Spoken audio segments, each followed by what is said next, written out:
at its helm, was begun with a vision of making eco-friendly, organic, reusable pads at affordable cost. Ms. Anju is a volunteer and the lead at Saukhyam Pads, while Ms. Deepthi is a volunteer and an online strategist for the same. We also have with us Ms. Ananya and Mr. Iliyan, co-founders of Bindu, a non-profit organization which aims to deconstruct menstrual stigma, create sustainable menstrual communities, and educate the masses about the menstruation. Okay, so I think we're all set to commence, but before we do so, I'd like to add a couple of instructions to all the participants to ensure a pleasant session.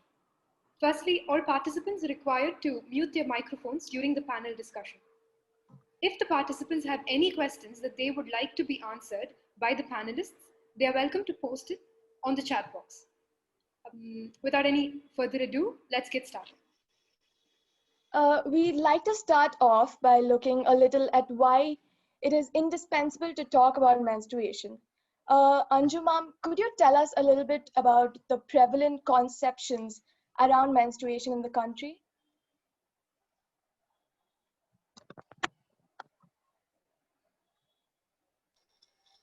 Yeah.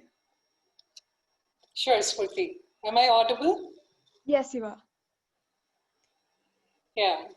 So, you know, menstruation, it's great that all of us are gathered here today. There's almost, 50 plus of us talking about menstruation. There are men, there are women. It wasn't like this even a few years ago, isn't it? Today, there are a lot more organizations in India working on menstruation and working to destigmatize. This is a very, very normal physiological.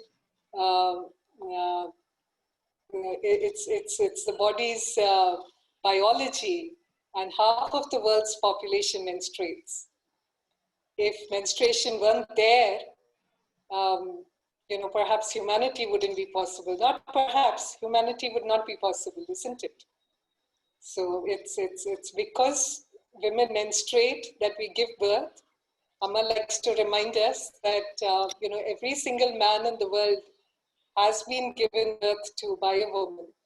So menstruation is what makes it possible.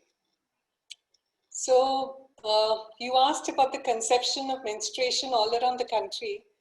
More and more, we have been working in rural areas since 2013, and where earlier we found that this was a taboo subject and nobody was talking about menstruation. What we saw in rural areas was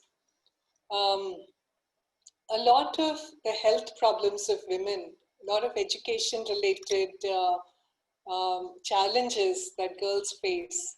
At the intersection of that was one thing. Lack of suitable materials for menstrual hygiene.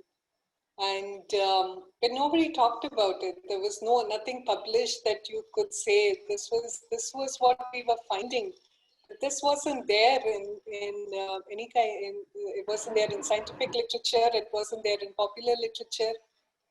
It's not something one would.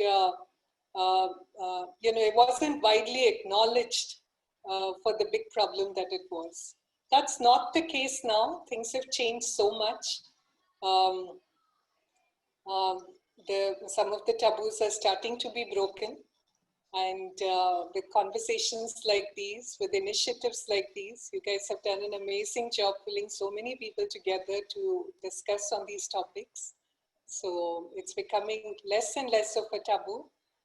And I think that's only going to get bigger, and the acknowledgement that menstruation is actually something sacred. It is it is something we have to deal with for 40 years of our lifetime. It's not a taboo by any means. So that's what I would put in a nutshell. Thank you, Mom. Can I add something to that? Yeah, please go ahead. So I completely agree with everything that Anju ma'am just said. So just adding on something to that. So it's it's about normalizing menstruation, yes, but it's also about empowering menstruators. It's a topic that's been hushed for so long because it had to do with something, a taboo topic in India, that's basically our genitals. And we've spoken about this so many times earlier. You know, we spoke about it on the Bindu page as well. So whenever we look at a woman's body, it is okay to sexualize a woman's body, and it's okay to see and objectify a woman's body. But when we talk about the normal processes of the woman's body, we start to shame them. We start to, disregard these processes. And that's where, this whole movement came along of owning up to our processes, all of the bad and the good parts of our body. Not saying that menstruation is bad, obviously, but, we need to show the world that you are not just what you present us to be. It's about owning our body, it's about empowerment, and it's about normalizing a very different part of the women's body that is not generally accepted by society. So really glad here today that we're going to be speaking about this and destigmatizing this. Thank you, Ananya. That was a very insightful talk. My next question is again posed to you. Would you say the government can help us out in any way? There are quite a few policies and campaigns by the Indian government aimed at menstrual hygiene. Do you think they're effective and catering to those really in need? Thank you so much for that question. I think that's a really good question. Not a lot of people ask this, especially in the NGO scene. So the government did release a scheme known as the National Menstrual Hygiene Scheme back in 2019. This is still, comparatively very, very recent, but it's one of the first steps the government has taken to acknowledge menstruation and to help menstruators around India. Now, I say menstruators because menstruation is not a female issue. It's non-gender binary. We have transgenders who menstruate. There's so many other, there's a spectrum of genders now, which is why we believe in saying menstruators. So what this scheme does is, to some extent, yes, it's a very good scheme because it targets rural areas and it speaks to, it holds workshops for girls, young girls and women, speaks to them about, menstruation, what it is, the health hazards that could come if you don't use the right products during menstruation, etc., etc.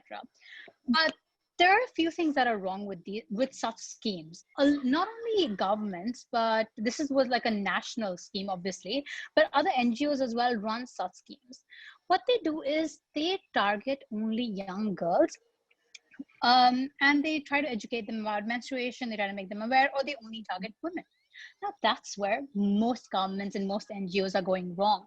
Because how are you supposed to destigmatize an issue when you don't bring another gender into the conversation? You need to bring non-menstruators into the conversation as well. That is the key to destigmatizing it. We know it happens to us, and to some extent, we've owned our body, right? That is our empowerment. But how are we supposed to destigmatize this issue when the other gender is not involved in this conversation? And yes, obviously, there's going to be a lot of backlash once the government introduces on a national scale, but at least smaller NGOs and other NGOs working on a larger scale should try introducing men and non-menstruators into these conversations. Another problem with such schemes is because they target solely rural areas, they forget that even in urban cities, even in the most educated families, even in urban slums, we have the same issues. So we tend to overlook this. It's like a sort of like a positive bias that we create within our minds. And we're just like, you know what? Developed cities doing very economically well. I'm pretty sure there's no problem with menstruation there. It's okay, we're good there. But that's not the reality, right? There's so many women within educated households who are suppressed, not only women, I'm so sorry, menstruators that are suppressed or pressed by either patriarchy or social norms and not able to get access to menstrual products, etc., etc. And obviously, government schemes at the end of the day are always going to be tangled up in bureaucracies, and it's always very hard to ensure how well they're working. And since it's a very comparatively new scheme, they haven't really done much yet, but we can only see in the next few years if they've been effective in their aim. That's on the government schemes. And another thing that the government has been doing is, they've been during the lockdown and stuff, because of the supply shocks, etc. A lot of vulnerable communities weren't getting access to menstrual products. So the government began to distribute disposables to a lot of migrant workers. Now, coming from an organization, coming from Bindu, which stands very, very strictly for sustainability, I bring this point of view. Now, the government is spending thousands or even crores of rupees on, let's say, holding donation drives for these vulnerable communities or these underprivileged menstruators. What they're discounting is what happens when they pull out of the scene. Is that community going to be able to sustain itself? So these government schemes mostly aim at trying to keep young girls in school, because the statistic is that 20 million girls in India drop out of school every year because lack of menstrual products or because of the lack of washrooms in their schools. Now, these are two very separate issues and they can be targeted in different ways. Now, the whole point is that the government is coming in, holding these workshops and holding these donation drives and giving these disposables away. What happens when you stop giving these disposables? Is it economically and sustainably possible for providing them with disposables for 40 years of their life? Is it? It's not. That is why it's very important that the government, when they are preaching for clean energy, they also preach for sustainable menstruation at the same time. We're looking at cloth pads and stuff, which I'm sure we'll talk about later in the panel. But yeah, that's my point. Thank you so much, Ananya. That was really insightful. And you did introduce a new term, menstruators, to a lot of us. And thank you for that. My next question is directed to Iliyan. Could you tell us a bit about what period poverty is and what would be the best way to eliminate it? Sure. So firstly, thank you so much for having me on this panel. It's a great privilege for me. And getting on to the topic of period poverty. So when you think of this term, period poverty, it is easy to think about a lack of access to menstrual products, simply sanitary napkins. But what the real issue is that along with the lack of sanitary products, period poverty also relates to the lack of facilities, to the lack of education. And of course, period poverty is a global issue, but today I'll speak specifically for India. And the numbers speak for themselves. Only 18% of menstruators in India use sanitary napkins. Now, while the stats vary, the situation is still rather grave.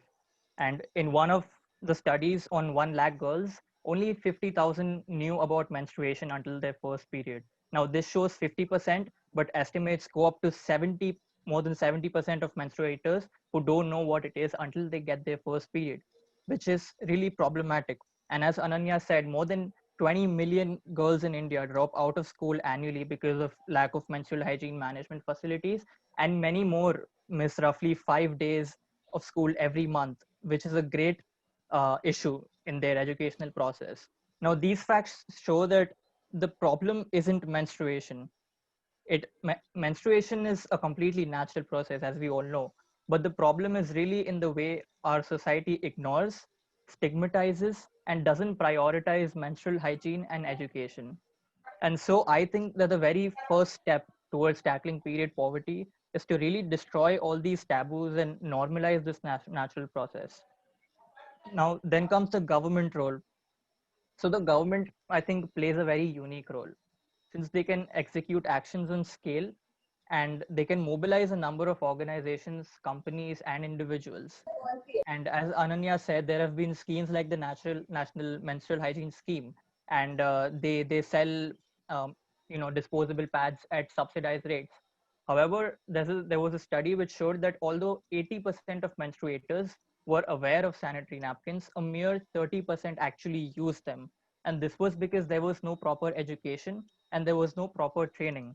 And this lack of education and training is accompanied by a lot of shame, anxiety, embarrassment.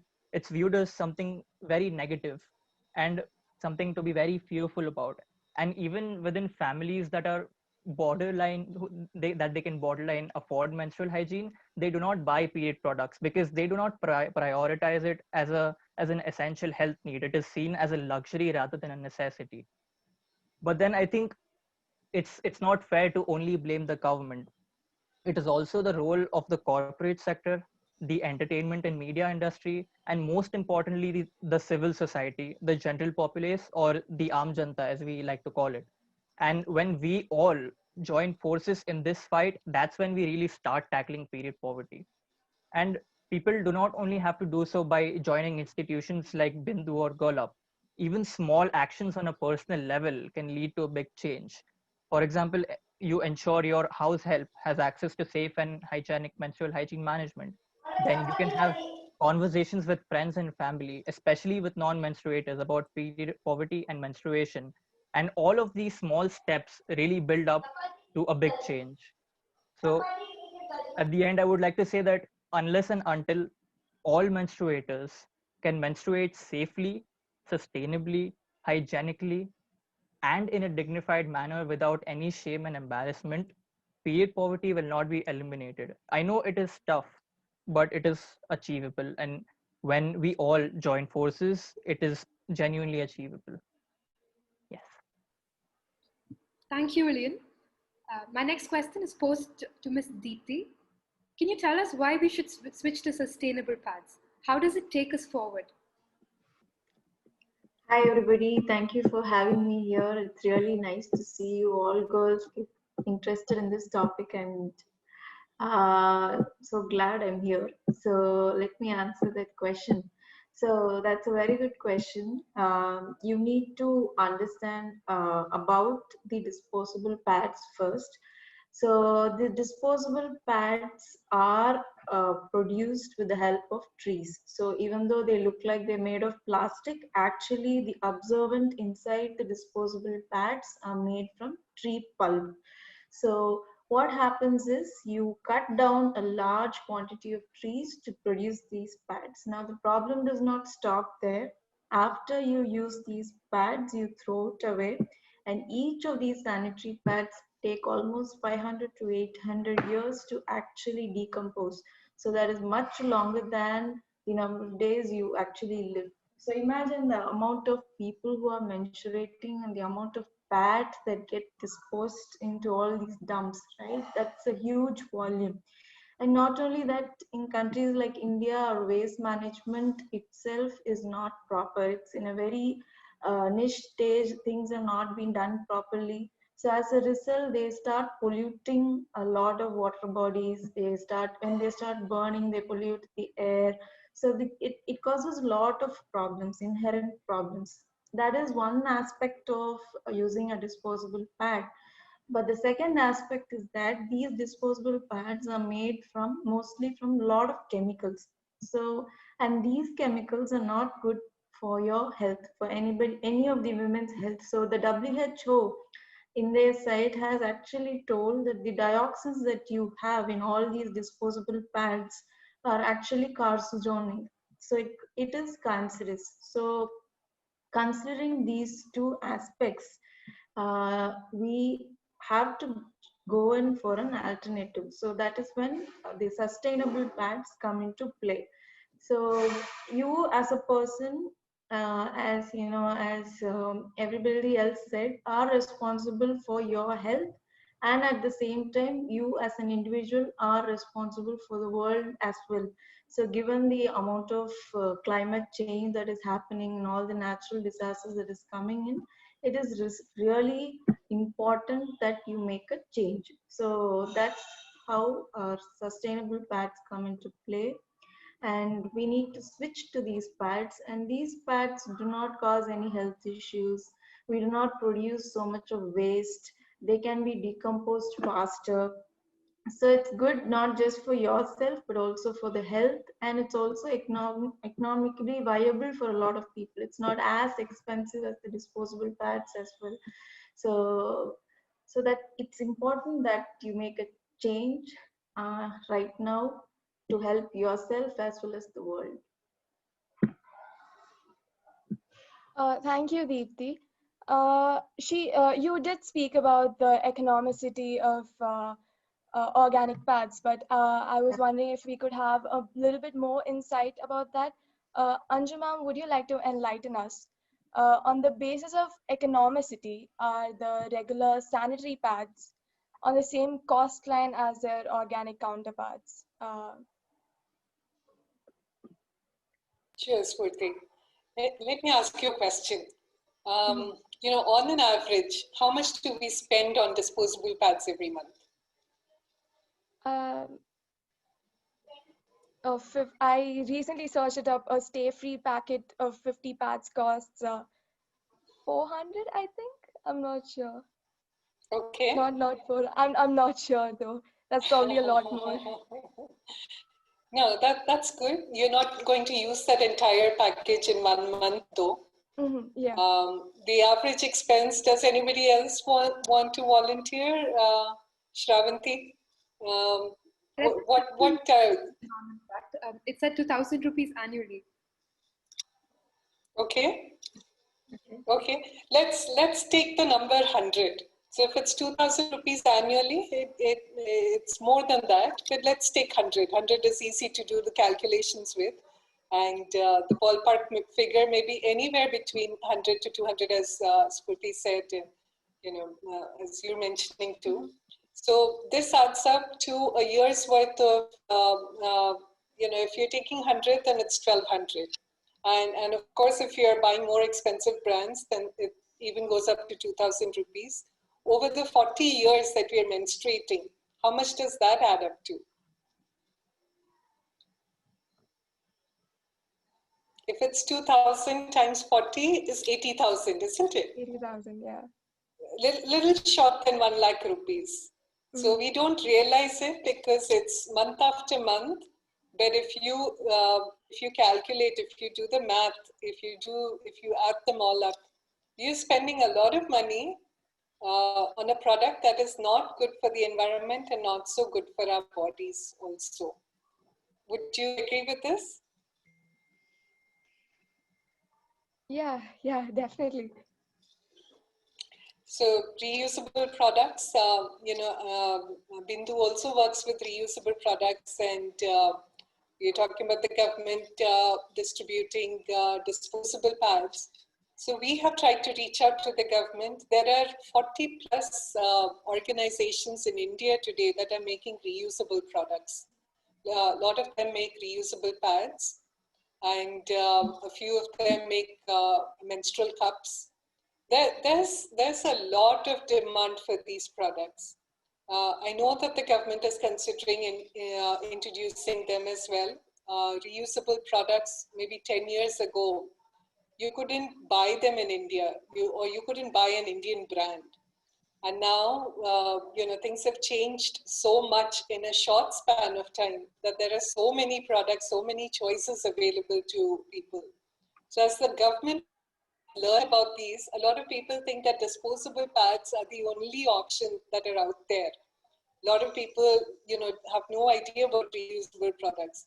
So as the government is finding out too, I know because we have been in talks with the Ministry of Health and Family Welfare, and some of the district collectors in some of the villages that we work with have been very, very supportive to us, in our quest to introduce reusable pads. So going forward, I think reusable pads are available at a fraction of the cost of disposable pads. You save a lot of money if you're buying the pads for yourself. If the government is buying them to distribute them, the government saves a lot of money also. So definitely we'll see these kinds of options becoming more mainstream. We have 50 plus people on the call today. I'm not sure, maybe, we used to do these workshops and it's changing now. But if you have a room of 50 people, perhaps only 2 or 3 of them have heard of reusable products. That's not the case today. It's very, very nice to see that things are changing. People are becoming more aware. Not everybody has made the shift yet, but at least they know that these options are out there. Does that answer your question, Spurti? Yes, ma'am. Thank you so much. Thank you, That ma'am. was the perfect answer. My next question is going to be posed to Ms. Ananya. Menstrual cups are the recent development in the field of menstrual hygiene. Could you perhaps put in a word on that in comparison to organic cups? Organic pads, I'm sorry. Absolutely. Thank you so much for that question because just before I move on to that question, I'm going to just answer a few, I'll give you a few statistics. So recently we ran a poll on our Instagram to ask people how many people shifted to reusable, or do you menstruate sustainably, or do you use disposables? And you will be very, very surprised with the answer. So it's still not as much as you expect it to be. We have 23% who are on sustainable menstrual product, that is reusables, and 77 still using disposables. And I saw that there was a question in the chat box that asked, what is the main hindrance for menstruators to shift to sustainable products? Now, this is a very, very good question because we've been trying to address this to our page and through many of our campaigns. The main problem is stigma. So the whole thing is, if you're not going to be talking about menstruation with your peers, with your family, then how are you going to know? Just someone slips disposables under your door, or your mom just gives disposables to you because she hasn't spoken about menstruation to her mom, or she hasn't spoken about menstruation with you. And you're so afraid to talk about it because if it's so harsh in your environment, then how are you going to be curious enough to go online and look, is there something more that I can use? Because when you treat something as a taboo, you're sort of ashamed of it. And when you're ashamed of it, you're afraid to ask questions. You're afraid to ask, can I do this in a better way? Is there something else I can do? Oh my God, it's itching. Can I use something else? So all of these questions cannot be asked if you don't start speaking about it. So the biggest hindrance to sustainable menstruation has actually been nothing but taboo, stigma, and the lack of conversation around menstruation and menstrual products. And at Bindu, we're really trying to battle that. So if there's anyone in the audience who really wants to make the switch and you feel like this is necessary, head over to our page, or you can head over to so many other NGOs who are practicing sustainable menstruation. Even the Saukhyam Pads, they're doing amazing work. So if you want information about these things, head over to our page and see what all different products you can use. It doesn't only have to be reusable cloth pads or even menstrual cups. You'll be surprised by the amount of options that are available for you guys. Right, so sorry for the detour. Now I'll be moving back onto your question. It's about menstrual cups. So I made the switch as well when I heard about sustainable menstruation, because I've always been someone who really respects the environment and I completely strive to protect it. So the moment I knew about it, the moment I heard about it after I joined Bindu, I'm like, I have to do this. So when I made the switch initially, yes, it's a very, very big learning cup. Now, menstrual cups are a very, I don't want to say invasive, but for the Indian society, for the cultural perception of Indians, I would say that it's a very invasive option because it is a learning curve. There's so much stigma around the female genitalia that women themselves, menstruators themselves, are afraid to explore. Now the menstrual cup needs to be inserted. Again, anybody has questions, head over to our Instagram page, or even Dr. Tanaya, that's Dr. Cuterus. She tells you extremely well how to use these menstrual cups. I really advise you to go and look those up, because once you switch to them, I cannot tell you how happy I've been, because I feel good on the inside that I know that I'm making an impact. Every pad that I don't use, I know I'm making an impact for the environment. Now, cloth pads are so menstrual cups last for, the companies say they last for 5 years, but I think so I was speaking to a doctor about this recently. No, I was speaking to the founder of the COA project, Gina Dunn. So the COA project is in Australia. They distribute only menstrual cups for relief in Africa. So she was telling me that menstrual cups actually last for 7-8 years. Companies broadcast that they last for only 4 to 5 years because they want customers to buy more. So menstrual cups last for 7 to 8 years. Imagine. Okay. And another thing that hinders people from shifting to sustainable menstruation is the initial cost. Okay, so when they see that the menstrual cups cost around $3.99 or $4.99, they're like, oh my god, no way, that's so expensive. But $4.99 or $3.99 compared to let's say you have to buy the menstrual cup because you're menstruating for 40 years. Let's say you buy a menstrual cup 5 times. Okay, now that is 2,000 or even 3,000 rupees compared to 80,000 in a lifespan.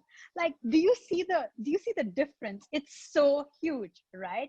And this is the same can be said for cloth pads and menstrual cups, so cloth pads and menstrual cups, the main difference is obviously the way they're used and stuff, but I feel like menstrual cups are a more feasible option because they're so easy to maintain. They have such low maintenance, and for cloth pads you need to wash them, you need to dry them, especially if you're a really busy person and stuff like that. You don't even have to change menstrual cups for 12 hours. You can go for 12 hours without changing your menstrual cup, and it's completely safe. So I just saw the question, toxic shock syndrome. Thank you for bringing that up. So there have been no known cases of toxic shock syndrome to menstrual cup. So menstrual cup is made out of medical grade silicone. They use that stuff for surgeries in our body. Okay, so it's completely 100% tested, and it's very, very safe to be inside your body for that long. Now, toxic shock syndrome is basically when there's some bacteria, I think it's brucellosis or something.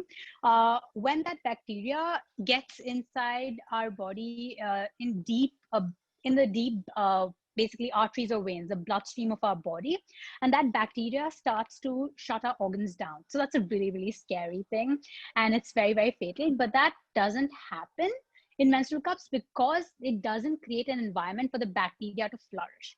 Though it is possible in tampons. Now, tampons are again disposable products, and because of the cotton absorption and everything, and their medium and all, and the blood getting absorbed, they create the perfect nurturing ground for these bacteria. And let's say you have any sort of cuts or nicks near your vagina, it's very, very possible for you to get toxic shock syndrome, which is extremely fatal. So you need to be very careful while using that. So for menstrual cups, it's not known because the bacteria cannot survive there. It's extremely hygienic, and it's extremely safe if you use the right processes, of course. Otherwise, also very safe, easy to use once you get of it. I mean, till your 3 periods, maybe it'll be a little bit of a learning curve, but after that, it's an extremely, extremely safe and sustainable option to use. Yeah, that's about menstrual cups. If there's anything I didn't cover that you wanted me to cover, just ask me the question. No, I think you covered it up, Ananya. Thank you so much. All right. That was a perfect answer, I think. So you did speak about stigma and how to remove the stigma, but I wanted to go a little bit more in depth about it. So Iliyan, menstruation is a totally normal bodily process, and yet period taboo is widely prevalent. How so? So yeah, I think that's a great question. And to be honest, it's not easy to, give a straightforward answer to that. But here's my take on it. So, humans have great respect for culture and tradition.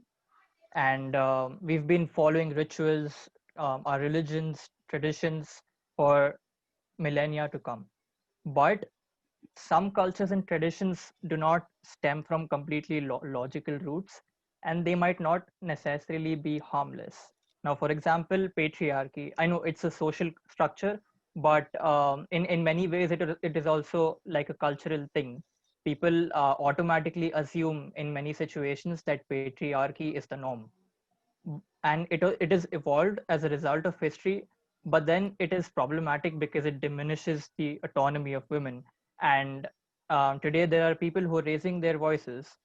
Now, similarly in this case, um, you know because of a lot of I think thousands of niche taboos that have evolved in different cultures, from not going to the kitchen to the avoidance of prayer.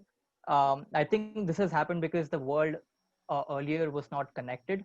There was no real universal consensus. There was not a lot of research, and more importantly, from the religious texts, the scriptures, the oral traditions, people had the freedom of interpretation and they interpreted it in the way they wanted. But today we are in the age of science. It is a scientific fact that period blood is not impure. Menstruation is not impure. You can exercise, you can pray, you can carry out all other daily activities as the non-menstruators while you menstruate. And there's nothing impure about it. It's a natural process. In fact, it is the one that leads to the creation of a new human. So to answer your question, I think these taboos are a matter of history because the world was not as globalized as today. People weren't informed, people weren't connected. But now that we all have, a common consensus, we have science with us, I think this is the right time to normalize menstruation and, completely utilize resources like social media and the internet to make people aware, menstruators and non-menstruators, that menstruation is nothing abnormal and it is something to be accepted. I just want to add to that, if I may. A lot of folks, when they share their experiences with us, when they make the shift to cloth pads, one thing that really surprises them, they, are disposable pads, after you use them and you want to throw them, they are stinking at that point. Cloth pads don't stink. And that's when they realize that, oh my God, it wasn't the menstrual blood that was stinking. That is what I thought all these long years. It was actually the chemicals in my pads that was causing the smell. So menstrual blood is not something unholy or something to be avoided. Or I know there was a remark earlier about washing and drying the pads. Reusable pads and menstrual cups both are great options. Find out whatever works for you and make the switch. That's all that's needed. A lot of people don't get comfortable with the menstrual cup. The cloth pads are there for them. Washing and drying. Many folks say that now I spend less time taking, on washing my pads than I would spend earlier, than having to, when I was stepping out, going to the store and buying them every month. So the taboos are being broken. Folks are beginning to speak up, and panel discussion is a great example of that. So, thank you, Iliyan. Thank you, ma'am. My next question is directed at Ms. Deepthi. So one of our audiences put up a question. She wants to know what happens if you don't change your pad for 12 hours or more. Adding to that question, I'd also like to know if there are any precautions we need to remember to take while making the shift. So when you're saying a pad, okay, you mean a cloth pad? Yeah, Yep. Yeah, okay. So usually cloth pads work for 12 hours. Okay, so but unlike the disposable pads, you don't feel any rashes, you don't have any irritation. A lot of people assume that those are normal things that happen, when you are menstruating and using a disposable pad. All these things they assume to be normal as well. That's because they don't have the awareness about it. But such things don't happen with the cloth pads. But yeah, cloth pads usually are meant to be used for 12 hours. Beyond that, I think you need to change it. It might leak, but otherwise, there is no issue as such with the cloth pads, like the disposable pads. Can I ask a question? Yeah, sure. Yeah, sure. Go ahead. Fatima?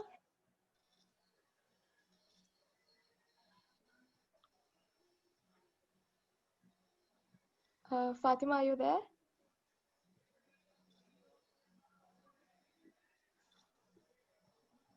If you have any questions, type it in the chat box. We'll let the panelists know. But I answered your question, right? Or did I miss the second question? I just wanted to know if you had to take any precautions when we make the shift.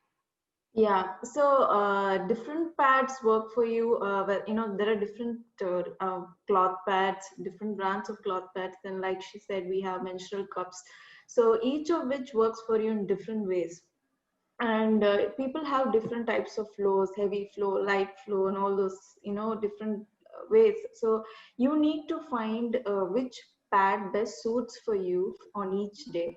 So you cannot do it in a single month. You probably have to give it 2-3 months. You should have, you should slowly switch. For example, when I switched to the cloth pad, I took almost 3 months to make a complete switch. So initially I was not very confident that it will work for me. So then I tried using it in the least, like the 5th day, 4th day, or third, and then I started using it the 2nd day, and finally I did it on the 1st day. So as such, these alternate options are very healthy options. So they don't cause any harm for you. Okay, so all the irritations and all the health issues I used to have with the disposable pads, I don't have any of it right now. So there's no such thing as a precaution, but yes, when you're using a cloth pad or a menstrual cup, you probably have to keep them clean, just like how would you keep yourself clean. But there's no extra precaution that you need to take when you make a switch. Can I add something to that? Yeah, sure. So thank you, Deepthi. That was a really good point. So, even I made the switch to not a sustainable product, right? Main an important thing is you have to be really kind to yourself, because it's going to be a learning curve. Like she said, it's going to take time for you to adjust. It's okay if, sometimes in between you use a disposable, you're making the switch, and that's what's important. And it will take some time. You just have to, grow into it. Don't give up is my advice. Yeah.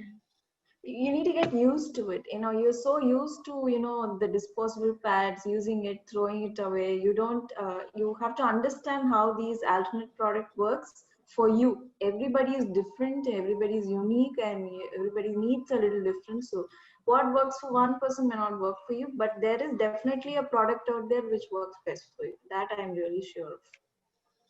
Absolutely. Thank you, Deepthi. Thank you, Ananya. I think we have Atrukshna with a question. Yeah, hi. So my question is, so basically in schools and all, we as girls especially, they receive seminars, or doctors come in and talk to us about, menstruation, menstrual health, body hygiene, etc., etc. But then guys in the same school are not, exposed to such seminars, or when doctors don't exactly come and talk to them about menstruation or what happens bodies, just because it doesn't happen to them. So do you think this divide in giving a certain gender, a certain education is like adding to the taboo which exists on menstruation? Do you think it shouldn't happen, or you should change it? Yeah, I Can think it definitely. Yeah, you can answer Right. it. Thank you, Deepthi. That's such a good point. And, it's funny. I was just speaking to one of the directors at EGAL about this just, I think, a week ago or so. And that is actually where the taboo begins, when you don't include non-menstruators in the conversation. So you're like, you're telling all the girls, you're hushing them, and you'll be like, today at this period, you have to assemble in this room. Don't tell the boys what you're doing. Because honestly, we've all went through that in school, and I have been through that as well. Now, that's where you start the divide. So, before you had that conversation in 6th grade with your teachers or your doctors, you all were here.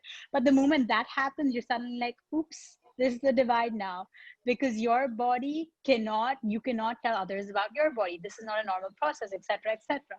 So what this taboo also does is it excludes non-menstruators. Now, I'm going to remove, non-binary terms, and I'm going to use males here for a specific reason. I'll talk to you about that later. So when you remove males from this process that is like, okay, the female body is normal. This is how their genitals look as well. This is how it works. And this is a completely normal process. It's completely human. I'm here because of this process, etc., etc. They don't know about this. What they do is they go ahead and they only see the media representation of the female body. And we all know what the media representation of the female body is. It's highly objectified. It's highly sexualized. It's this gem that we've never learned about. And I have this yearning to know about it. There's this drive inside of me that I need to know about it. And this is actually one of the reasons. It's a very sensitive topic that I'll be about to, cover here. So this is one of the reasons why, rape cases also occur, because of the lack of knowledge, the lack of normalization of the female body, of the processes related to the female body. Obviously, this is just my opinion, but yes, it starts from this. It's a cycle taboo that begins. And that is why at Bindu, we're very, very proud to say that we have an education team that is working to create menstrual education for both young boys and girls in urban schools in Hyderabad. And we're going to be launching this program very soon, hopefully in December. And then slowly we'll be imparting the same education with a little bit of added cultural sensitivity to rural areas as well. Both genders. Yeah. Deepthi, I'm sorry, please continue with your point. I'm so sorry to interrupt you then. No, I was also going to say a similar point. I was going to say that should not happen. It happened when we were in, at least from now on, it shouldn't happen. I also believe this should happen at home as well. Like parents, like they should also include boys when they're talking to their sisters. So, they should understand and embrace it right from their childhood. Then doesn't it look like an odd thing for them also to come and talk about, and they understand that it's part of nature. That's how women's body is, and they also can support it. Absolutely. And all the all the menstruators that have siblings, have that conversation with your non-menstruating sibling, because I had that conversation with my brother, and I can't tell you how much he did not know. If he's a young adult, or just have that conversation, start from home. It's really going to make a long impact. You don't see it, but it's going to help. Yeah, it brings out a new set of men who understand women in a better way, and it's good for the society, trust me. Yeah, when we've done these workshops on reusable pads, we have often asked for men to be included. And if we have men and women in the same, we do these for teachers at first when we go to schools before we do for the students. We come back 3 months later or so and then start with the students. So what we have found is sometimes that women are not as open to asking questions if there are men in the room as well. So then we changed our approach a little bit, and we did the same workshops for men and women, but just in separate sessions. The women's sessions tend to be a little bit longer because there are questions about usage and so forth. But a lot of the points that need to be known are equally applicable to men and women both. So that's been our experience. Yeah, then I'm so sorry. No, go ahead. So I think that's why it's so important to impart this education at such a young age. And we found at Bindu, after we did a series of research and all of that, we found that 12 years old, when they're in 6th grade, is the best time to impart this, because they're still young, they're still curious, they're still learning, they're just prepubescent. And when they learn about this, they are so much more open, they become more empathetic human beings. Yeah. I think that was perfect. I hope that answered your question, Atrukshna. So I think all of you said something that we need to hear right now about education, about menstruation, and sex education, everything, something that we need to face. I'm just gonna move on to the next topic. Iliyan, what is your take on the menstrual leave policy? How relevant do you think it is with the increase in the proportion of women in the workforce? So I think as a non-menstruator, of course, I cannot completely empathize with those who menstruate. But from my knowledge, I think when a person menstruates, the amount of discomfort, the amount of the level of cramps that they have, it differs from person to person.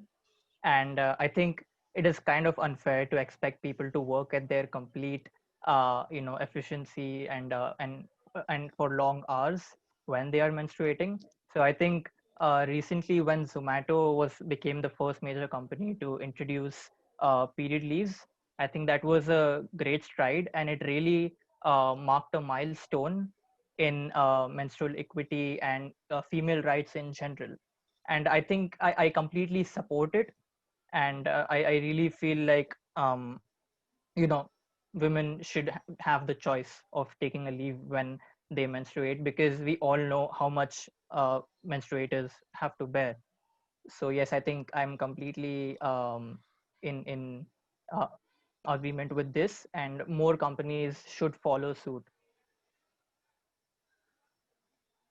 Thank you, Iliyan. I think we're boiling down to the last bit of our session. So my last question is to Anju ma'am. Looking ahead, what does the future of menstrual health in India seem like? Could you elucidate a little bit on that? Yeah, wonderful.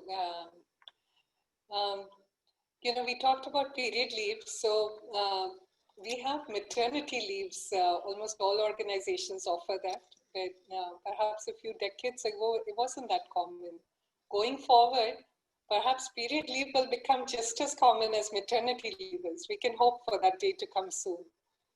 What would be the future in India? I think reusable products will become just as mainstream as disposable products currently are. So the big multinationals that are making those better watch out. And the need, I think, is to have this information percolate down to it's much easier for women who are in their teens, for girls in their teens, women who are in their 20s, 30s, to make a switch, to experiment with new products. We have grown up perhaps believing that disposable pads is the only option out there, which is not the case anymore. So,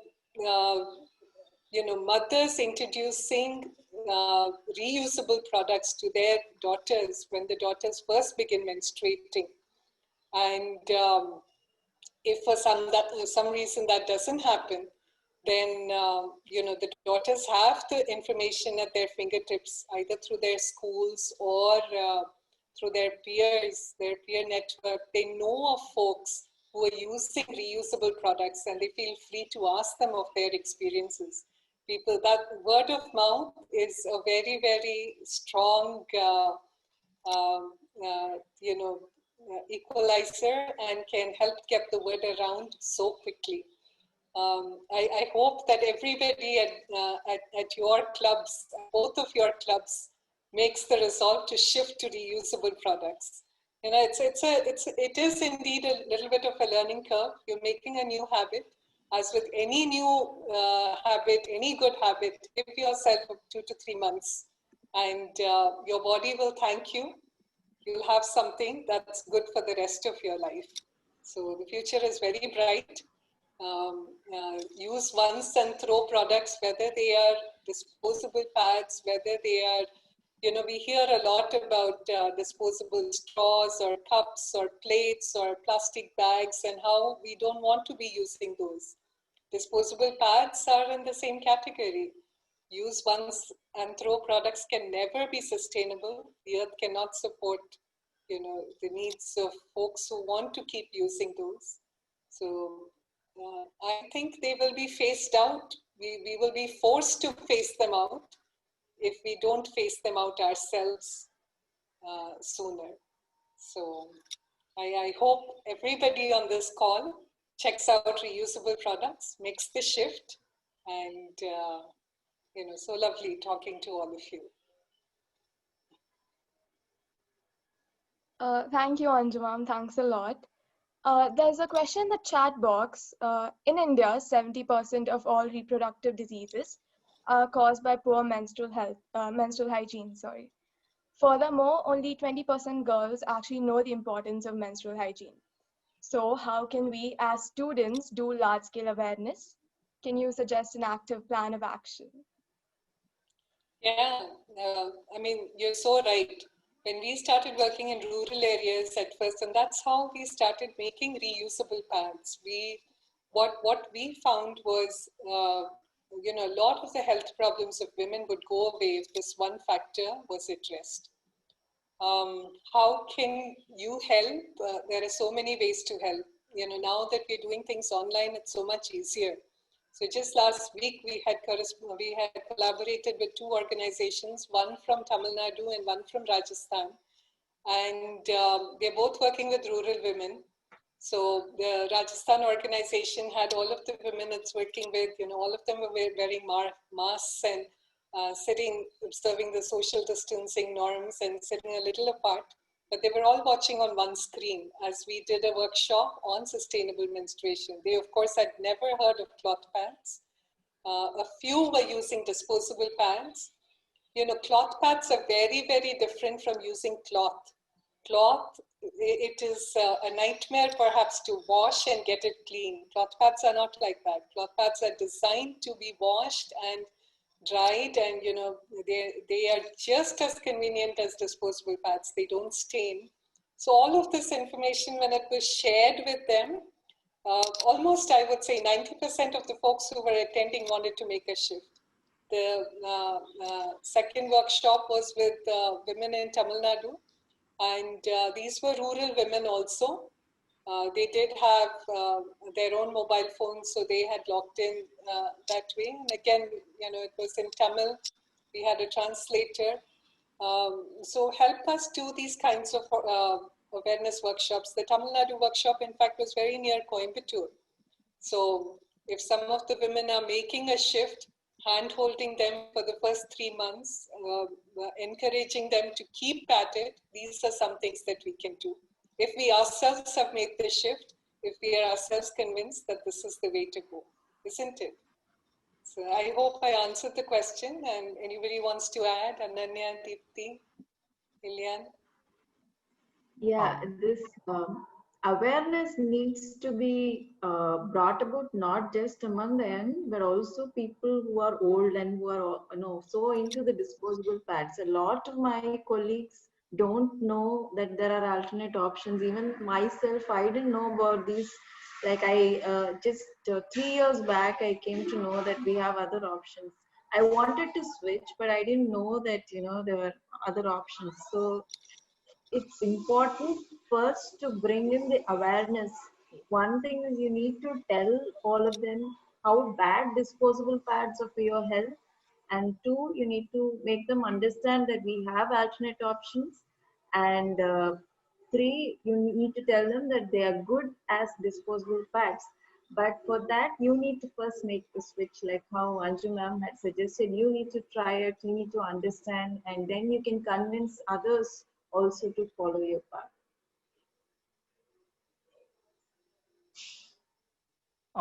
I'd like to talk about one thing if there are no further points on this topic.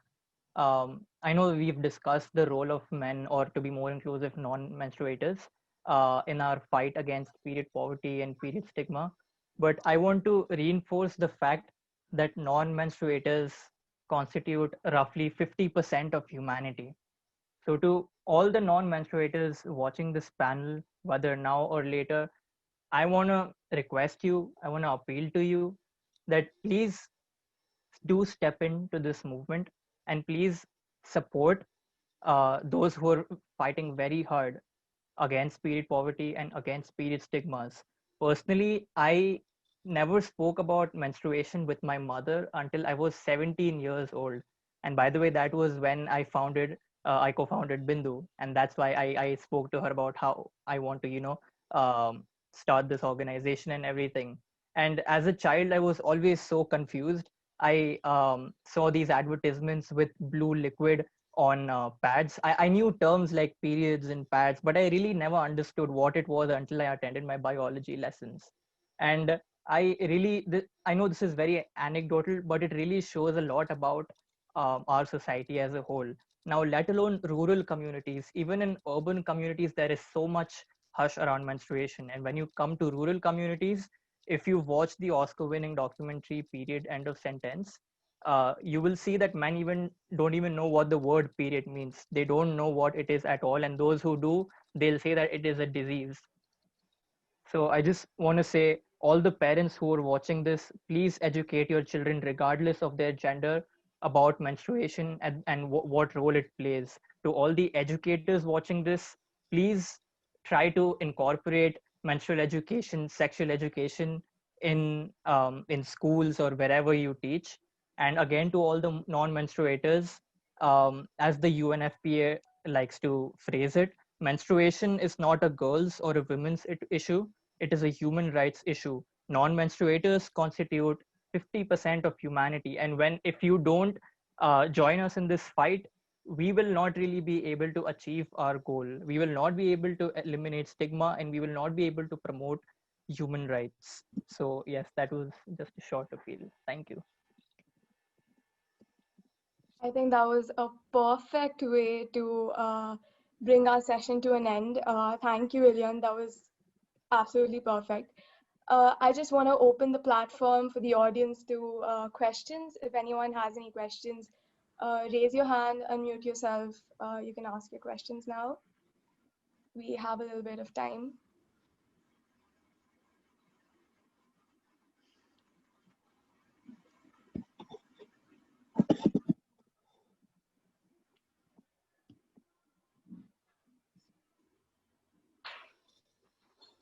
If we don't have any questions, then I think we can move on. Yeah, I think the session was too informative and people are still taking it all inside. We've had an enlightening evening, I should say. I'm pretty sure that our participants have a lot to think about, and that hopefully many have been persuaded to make the shift to reusable products. I would like to thank all the panelists for agreeing to be a part of this event. Your esteemed presence, I would say, has indeed added commendable value to this evening. Also, we can't be more joyous for having had such an enthusiastic and cooperative audience. It's been a real pleasure. Lastly, I'd like to thank my friends at Girl Up CRS and Girl Up CBE Fembots for having taken this initiative. It definitely wouldn't have been possible without all of you. Hope you've enjoyed being here as much as we did. Have a great evening.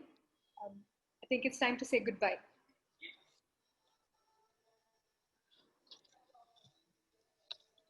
Thank you so much, both the Girl Up organizations, for hosting this. This was truly very, very fun. And, Miss Anju and Miss Deepthi, it was so great learning, listening to your opinions. And we're definitely at Bindu, we're definitely going to look at Saukhyam Pads being one of our distributors for our relief projects now. So yeah, thank you so much. The work that you're doing is so inspiring. Really an honor to be here again. Thank you, Ananya. On behalf of Girl Up CIRS, I would like to thank everyone here, CB Fembots, Bindu and Saukhyam Pads. We cannot express our gratitude enough. The session was amazing. I certainly learned a lot and definitely thinking about making that shift. So we'd like to say a very, very, very big thank you for coming and making this session amazing. Thank you guys for putting it together, doing such a wonderful job. And maybe 3 months down the line, when everybody has made this shift, we'll do mega sessions with lots and lots of rural menstruators and share our insights with them. I'm looking forward to that. Lovely idea.